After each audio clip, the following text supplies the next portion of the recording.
ба барномаи хабари радио Озодӣ хуш омадед. имрӯз 29 апрел аст ва ман Шаъле Гулхоҷа дар пахши мустақим дар хидмати шумо қарор дорам. дар 15 дақиқаи баъдӣ атрофи ин мавзӯъҳо суҳбат мекунем. ҳунармандони руси банд монда дар Тоҷикистон мунтазири парвоз ба Русия ҳастанд. мақомоти фурудгоҳи Душанбе гуфтанд ба қабули тайёраҳо омодаанд. ҳамаи хадамотҳо дар ҳолати омодабош қарор доранд. мо дар ин самт ҳеҷ мушкиле надорем. афзоиши беморони илтиҳоби шуш як бахше аз шифохонаи Истиқлол дар Душанберо пур кардааст. ва замин чаро меҷунбад. дар ду ноҳияи вилояти Хатлон заминларзаҳои ба такрору ғайримуқаррарӣ идома доранд. манзилҳои баъзе сокинон осеб диданд. Бромадемам ки мақафои ма вай шуда 1 метр нашуда ин грамм бит. русия барои берун баровардани шаҳрвандонаш аз Тоҷикистон 3 ҳавопайморо дар рӯзҳои наздик ташкил мекунад. сафорати русия дар Душанбе ба мусофироне ки қаблан дар вебсайти хадамоти давлатии русия маълумотномаро пур карданд аз омодагӣ барои сафар паём додааст. аммо мақомоти тоҷик мегӯянд ки то ҳол ҷониби русия барои анҷоми чунин парвозҳо иҷозат дарёфт накардааст. барои Юсуфӣ мавзӯъро пайгирӣ дошт. аз 11 нафар сиркбозони рус ки тӯли бештар аз 2 моҳ дар Тоҷикистон банд мондаанд, қарор аст 8 нафарашон рӯзҳои наздик Тоҷикистонро тарк кунанд. сафорати русия дар Тоҷикистон дар сомонааш хабар додааст ки рӯзҳои наздик дар садади анҷоми 3 парвози ширкатҳои Сибир ва Уралские авиалиния аз Душанбе ба шаҳрҳои Сургут, Новосибирск ва Екатеринбург аст. аз сафорати русия ба сиркбозони бандмондаи рус хабар додаанд, дар сурати ба ҷониби Тоҷикистон мувофиқа шудани санаи парвоз онҳоро огаҳ мекунанд.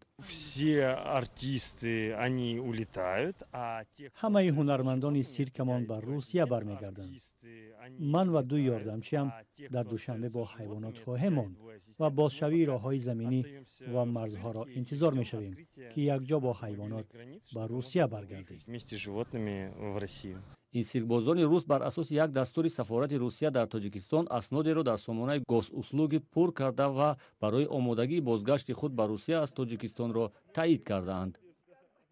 Я с детьми улечу, потому что, нам здесь с детьми очень оставаться, и не то что опасно, потому что...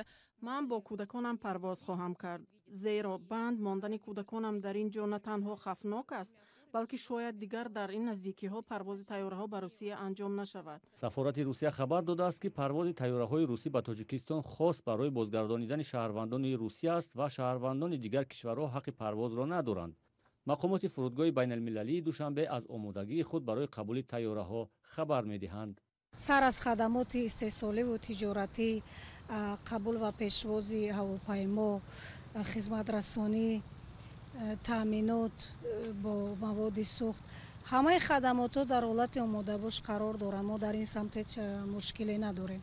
сафорати русия санаи дақиқи анҷоми парвозҳои чартерии ширкатҳои Сибир ва Уралские авиалинии ба Душанбе ва баръакс барои баргардонидани шаҳрвандонашон нагуфтааст. мақомоти тоҷик ҳам мегӯянд то ҳол аз ҷониби русия дархости парвозҳои чартерӣ барои аз Тоҷикистон берун кардани шаҳрвандонашонро дарёфт накардаанд. анҷоми парвозҳои чартерии тайёраҳо ба хориҷи кишвар дар мувофиқа бо ситоти ҷумҳуриявии пешгирӣ аз паҳншавии коронавирус дар Тоҷикистон сурат мегирад. марги пайҳами чанд нафар аз пневмония ва дафни онҳо зери чораҳои сахт шубҳаҳоро бештар кардааст ки мақомоти тоҷик воқеиятро дар бораи бемории ҳамагири COVID-19 ба шакли комил баён намедоранд. вазорати тандурустӣ мегӯяд то ба ҳол ягон мавриди гирифторӣ ба коронавирус дар Тоҷикистон сабт нашудааст, вале зоҳиран афзоиши теъдоди беморони роҳҳои нафас шумораи катҳои холӣ дар бемористони Истиқлоли Душанберо то рафт камтар мекунад. муллораҷаб Юсуфӣ ва Амриддин Олимов аз назди ин беморхона баргаштанд ва маълумоти бештар доранд. بیمارخانه استقلالی شهر دوشنبه کلانترین مؤسسه طبی در پایتخت تاجیکستان با آهستگی برای قبول بیماران گرفتار التهاب شش و یا پنومونیا آماده کرده می شود. علاوه یک قسم اعظم این بیمارخانه از بیماران گرفتار التهاب شش پر شده است. از جمله بخش های پنجم و ششم این بیمارخانه که امروز ما در اینجا هستیم علاوه پر از بیماران گرفتار التهاب شش است و طبیبان میگن که از این بیشتر قبول کرده نمی توانند. از جمله یکی از طبیبان به نفر مراجعت کننده گفت که همگی 100 جا برای بستری کردن دارد ولی علاکه 117 نفر را بستری کردند. مسئولان بیمارستان استقلال گفتند تولدخانه این بیمارستان پره کار میکنند ولی دیگر بخش بیمارخانه با آهستگی برای قبول بیماران گرفتار التهاب شش آماده کرده می شود. مقدار عمومی کادرهای مجموعه تندرستی استقلال 650 برای 650 کس پیش بینی شده است. از اون جمله در اینجا قسمی سمتیکی بیماری سمتیکی کودکانه، قسمی جراحی کودکانه و اینچنین قسمی بسترنمایی کالانسالان و تولدخانه. چیزی که به همگان معلوم است تولدخانه حاضر فعال است. در تولدخانه زنهای حامله بستری میگردند، تولد میکنند و جواب میشوند. شعبه قسمی سمتیکی کودکانه پورا آزاد کرده شده است، تیار است بیماران قبول کند و در این دو قسم دیگر بیمارها بستری شدند. در شهر دوشنبه گرفتاران بیماری التهاب شش و یا پنومونیا بجز از مجمع استقلال اینچنین در بیمارستان معروف به یکم سویتسکی و در بیمارستان معروف به کلینیک منصوروف بستری کرده شدند. از جمله بیمارستان مرکز طبی رقم 1 یا معروف به یکم سویتسکی حال پره کرانتین بوده. تنها آنها قبول کرده میشوند که گرفتار بیماری شدید راههای نفس هستند. بجز این مجمع ورزشی منش هم برای قبول بیماران گرفتار التهاب شش و یا ظاهرا گرفتار بیماران کووید 19 آماده کرده شده است. در تاجیکستان طبق گفته وزارت تندرستی تاجیکستان تا حال یگان حالت گرفتار شوی شهروندان به بیماری کووید 19 به قید گرفتن نشده است، اما مرگومیر زیاد شهروندان که به گفته مقامات از پنومونیا ففتیدند روزهای اخیر نگرانی ها را بیشتر کرده است. در نظر است که تا آخر هفته یک هیئت سازمان جهانی تندرستی برای آموزش وضع به تاجیکستان بیایند. مولا رجب یوسف امرالدین عالموف، آزادی دوشنبه.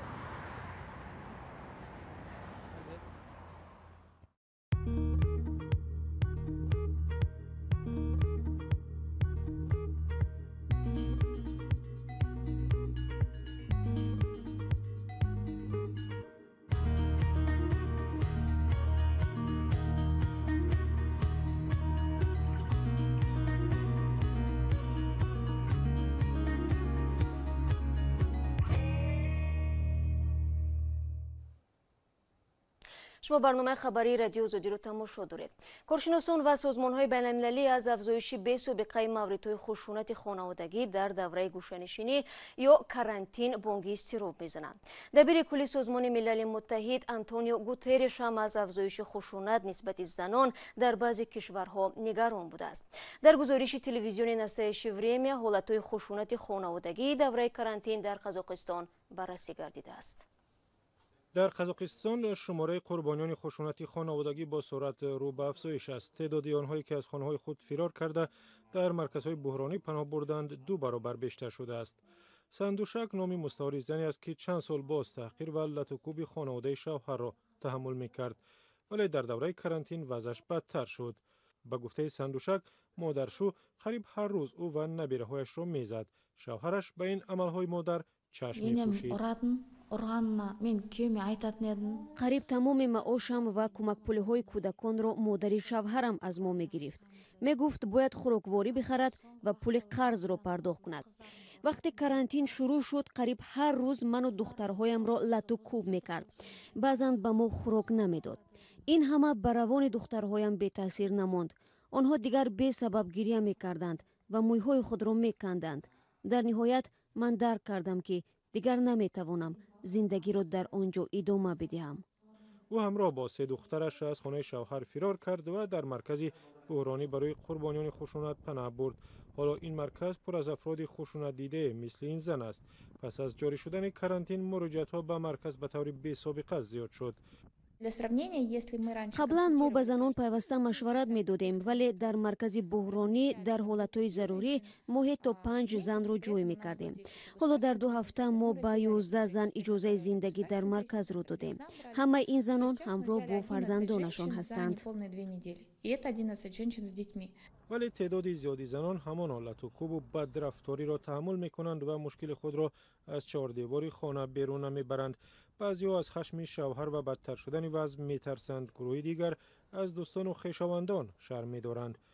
بعد از اعلان حالت فوق‌العاده بنابر خروج بیماری کووید 19 در قزاقستان تلفن‌های باوری شعبه‌های پلیس هم به ایست زنگ می‌زنند. چند پیش یک حالتی بود که در یک اویله سولیم هرچند مرد خانواده همسرش را لط و کوب نمیکرد ولی نسبتش مناسبتی ناخوب داشت. کار به جای رسید که در حالت خشم و غضب او تمام سندهای زن و فرزندانش را آتش زد. زن به مرکز بحرانی مراجعت نمود. حالا با او روانشناسان کار میبرند و برای برقرار کردن سندها کمک میرسانند. موج باسرات خشونت را در این کشور کارشناسان به دوره کرانتین ربط میدهند که مردم زیاد تمام روز بیکار و بی پول در خانه ماندند. و باوری حامیان حقوق یک سبب افزایش خشونت به جزا ماندن افرادی است که به این عمل دست میزنند. و این افراد تنها جریمه ناچیز و 5 روزی محرومیت از آزادی تهدید میکند. اما مشکل اصلی این است که به دلیل جاری شدن حالت فوق‌العاده دادگاه ها فعالیت را قطع کردند و پلیس هم بیشتر بر نظارت را و بازداشت آنهای مشغول است که کرانتین را رعایت نمی‌کنند و از خانه بیرون می‌شوند. در قرقیزستان هم موردهای خشونت خانوادگی 65% افزوده است. در 95% حالت‌ها در این کشور زن‌های از 21 تا 50 ساله مورد خشونت قرار گرفتند. سازمان ملل متحد هم چند پیش گفت که شمار حالت‌های خشونت خانوادگی در سراسر دنیا در دوره ویروسی کرونا افزایش یافته است. برمیگردیم به تاجیکستان. دانشمندان تاجیک به تحقیق زمین لرزه های غیرعادی ختلان پرداختند. جنبش زمین در دو ناحیه این منطقه وخش و جلالدین بلخی از چند مدت پیش آغاز یافت. هرچند دایر به خسارات جدی از این زمین لرزه ها گزارش نرسیده است ولی به گفته ارزوی کریم آثارش در بینای 2 مکتب و بعضی از خانه های مردم که اکثرا گیلین هستند دیده می شود. میزنند در ازا همون خیلی میلرزه که میترسیم بچه ها گریه میکنن. این نقل حادثه جنگ نیست. ناصربای ایرگاشوف لرزش زمین را در نظر دارد که یک ماه اخیر ساکنان برخی از ناحیه‌های وادی وخش را به تشویش آورده است. ساکنان میگویند این حادثه از زمین لرزه های معمولی فرق میکند. در یک روز چند مرتبه میزنه؟ بسیار میزنه. یک 5-6 بار همین سختش میگم. این خیلی مایداش گلدر کرده میره با رنگ تراکتور با هم خیلی زمین خیلی کرده هم خیلی میگذره هم با میره و هم خیلی. لرزش زیادی زمین در ناحیه‌های برخی و وخش سبب تخریب و صدمه‌ای شدن چندی از منزل ساکنان و 2 مکتب گشته است. مقامات معین نکردند که سبب لرزش زمین در چیست. از ترس لرزش ناگهانی ساکنان کودکان را به دیگر ناحیه‌ها فرستادند. اون خونه با پیله ادرون پیله دویده برآمدیم که امی برآمدیم که ما قفای ما وای شدم 1 متر نشده این غرام بید. زمین لرزه آخر را 4 بار حساب کردند اما دوامدار. مقامات میگویند 10 خانه به ته کرسی خراب شده است ولی ساکنان از آمار بیشتر حرف میزنند.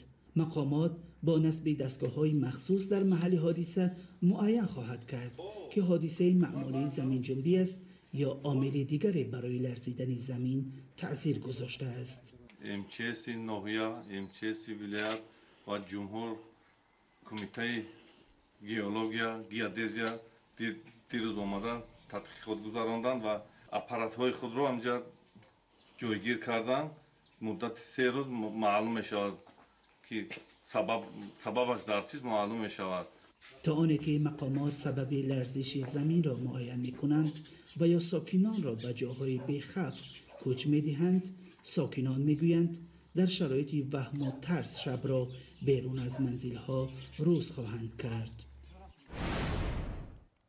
و پرزیدنت روسیه ولادیمیر پوتین با اشاره به افزایش سرایت کرونا ویروس کارانتین و یا به اصطلاح گوشه‌نشینی را تا 11 مای تمدید کرد.